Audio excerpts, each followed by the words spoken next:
رب زدني علما رب زدني علما. أعوذ بالله من الشيطان الرجيم.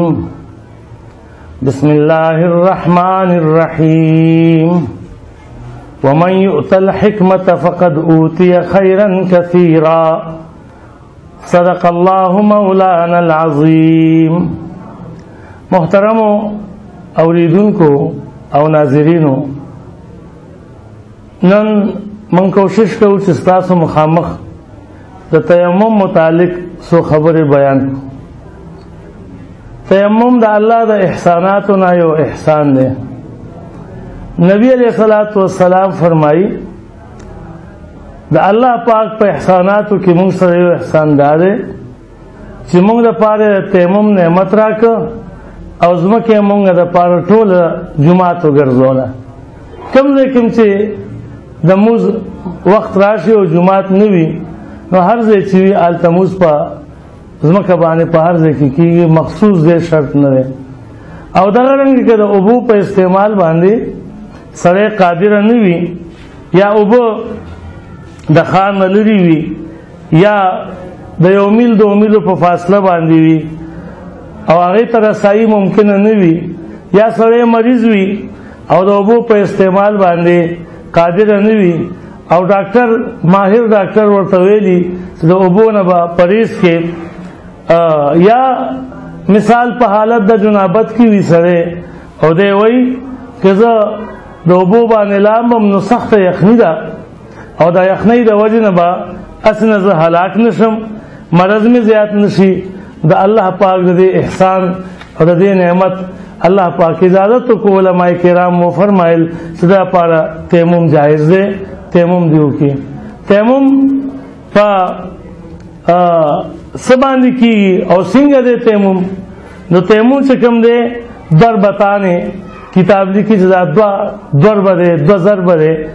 یو ځل به دی څوکي تس به ځمکې له ورکړي خاورې له، یا هر هغه شی چې په هغې کې خاوره وي او په مخ به راکاږي، او یو ځل ځمکې له یا خاورې له به ټس ورکړي. که خاوره زیاته وي داسې ټس یې ورکړم مثال، او خاوره لاسونو څخه زیاته لګېدلي، نو هغه دې داشان پرې وڅنډي او په مخ به راکاږي یا په لاسونو باندې. طریقه به طریقه به دا وي چې سړی به داسې مټې ونغاړي. مثال تیمم سړی کوي نو یو ځل به ټس ځمکې له ورکړي، یا خاوره چې پسه کې دا هغې له به ورکړي په دیوال باندې، او یا د ځمکې د جنس نه چې څه وي، نو دا درې ګوتې طریقه دا ده. دا درې ګوتې به جدا کړي، دوه به جدا کړي.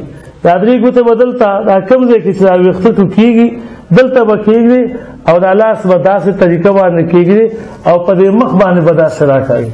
دا ګوره مسواکۍ ګوتې دي، دا په دې سترګو د پاسه داسې کېږي، د سترګو دا اړخونه د پوزې دا بیخ دا ټول دا په دې ګوته باندې داسې راکاږي. ککې ګوتې به د غوږونو لاندې داسې د مرۍ د لاندې. د مخ چې کوم حدودات دي، د مخ حدودات څه دي؟ د ویښتو د ټوکېدو ځای نه واله الی اسفل الذقن، د مرۍ تر ښکته والي پورې. د مرۍ دلته کې دا هډوکی چې کوم راوتی دی، او د یو غوږ د نرمۍ نه واله تر بل غوږ ته دا د مخ حد دی چې په دې ټول باندې دا لاس راښکلی شي. دا یو ضرب شو. بل ضرب به ځمکې له ورکړي، لاس ټس به ورکړي. که خاوره زیاته وي نو لاس به وڅنډي. او دا به څو کې طریقه دا ده چې دا لاسونه به همداسې درې ګوتې به جدا کړي، دوه به جدا کړي. دا درې ګوتې به د درې ګوتو د لاندې کېږدي، داسې لاندې به د لاس د لاندې به داسې راشي تر دې څنګلې پورې، دیزې پورې به داسې راشي. بیا به لاس نیغ کړي، نو دا دوه ګوتې خو بچ دي که نو دا به دې خوا نه داسې کېږي. نو په دې طریقه باندې به داسې. نو ټول لاس څنګه چې مسله ده چې په چارهدام کې ته لاس وینځې، مخ وینځې، د ویښته برابر ځای دی وچ پاتې نه شي، داسې په تیمم کې به هم په دې دو اندامونو باندې به په دې طریقه باندې لاس راکاږي. دا د تیمم طریقه شوه او دوه ضربه شو د ځمکې نه. که اودس دی یعنې چارهدام دی، که ورکوټی طهارت دی، که غټ طهارت دی، که جنابت دی، دواړو دپاره د تیمم طریقه همدا ده. دا چې څنګه ما ستاسو مخامخ عرض کړم. او د ځمکې د جنس نه چې څه وي په هغې باندې تیمم کېږي. ځمکه کې لکه شګه ده مثلا نو په هغې باندې هم تیمم کېږي ځکه چې هغې کې د خاورې اثر شته. نور څیزونه هم بعضې ذکر دي لکه رانجه وغیره خو هغې کې د علماء کرامو اختلاف دی ځکه هم د ځمکې د جنس نه دي خو هلته کې طهارت په ځای باندې مثال د دې وجې نه متفقه څیزونه یا شګه ده یا خاوره ده په دې باندې تیمم. په کوم شی چې اودس ماتېږي په هغه شی باندې تیمم ماتېږي. په کوم شی چې اودس مات شو په هغې تیمم مات شو.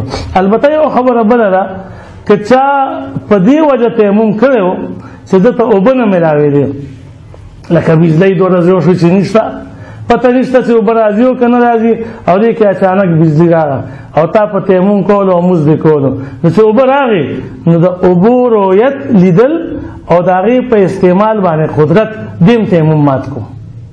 بس اوس تیمم مات شو اوس په تیمم باندې مزد نه کېږي.